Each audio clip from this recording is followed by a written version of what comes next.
10 jailbreak features in iOS 7. First up, Now it's been installed. Now look at the clock. See any differences?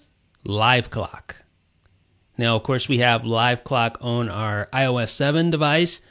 It just works right there on the fly. There's nothing to set up, nothing to configure. It just starts working. So that is number one, Live Clock functionality in iOS 7. What do we have next? Well, let's check it out. Just invoke the tweak using your activator action, double press on the home button in my case, swipe over, tap the app you want to switch to, and just like that. As you can see, the iOS 7 multitasking functionality is very similar to a jailbreak tweak called Dash that allowed you to have a full screen app preview. Dash isn't the only one. There are various other tweaks that this has obviously taken cues from, or maybe it's just a coincidence. For instance, also how you can just swipe up and dismiss various apps. Orbit comes to mind. Various other jailbreak tweaks come to mind as well. All the jailbreak tweaks are starting to be optimized for iOS 5. As you can see here, that is SB settings in the flesh. Now, this is the obvious one. SB settings, obviously, this had to have come in iOS eventually, and we're glad it's finally here. Quick toggles, to be able to toggle on various settings like Wi-Fi, Bluetooth, airplane mode, do not disturb, your rotation lock, have all your music controls there, easily access AirPlay controls, and there's additional functionality here as well. You can quickly change your brightness, and this is, of course, the new Control Center found in iOS 7. You can even swipe pages within the folder. So if I want to take this folder, hide it on another page within that folder, I can do that as well.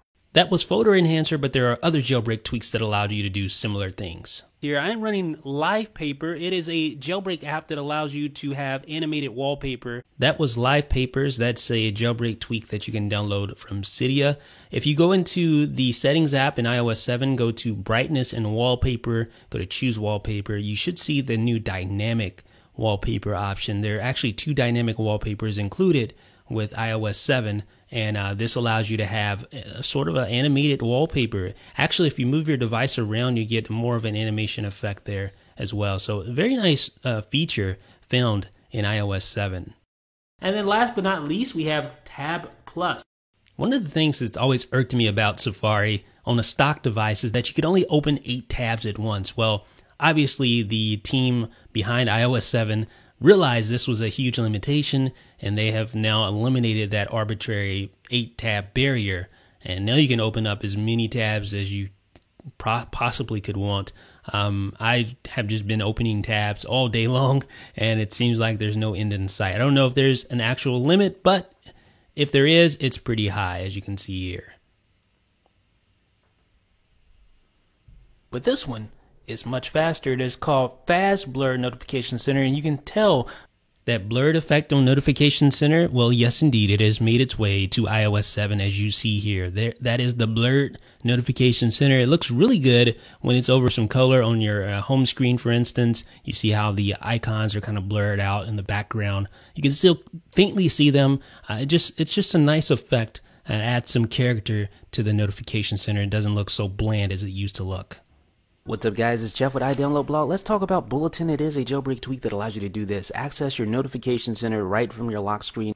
Yes, indeed. In iOS 7, you can access Notification Center directly from your lock screen, and this functionality can be disabled if you're worried about privacy or security.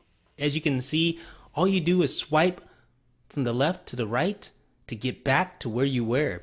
Yes, indeedy, in iOS 7, you have the ability to, yes, use swipe back functionality, at least in some apps. For instance, like the Mail app, if you're reading an email, you can swipe back to get back to your inbox. I'm a huge fan of Google Chrome, mainly because of the Omnibar. You know, the little search bar at the top that allows you to do searches and web queries from the same bar. You don't need 2. Well, now you can do the same thing in mobile Safari, courtesy of a jailbreak tweak called Safari Unibar. One of the most frustrating things about using mobile Safari on iOS 6 and below is the fact that the search bar and the address bar are both separated. So if you wanted to search, you had to use the search bar. If you wanted to go to an address, you had to use the separate address bar. That is no more. In iOS 7, you have a unified bar just like in Google Chrome. You can perform all your searches and all your browsing directly using one search bar. It's excellent. So those are 10 jailbreak features found in iOS 7. I'm sure there are tons more, but these are the 10 that stood out to me. What do you guys think? Let me know what you think in the comment section below. This is Jeff with iDownload Blog.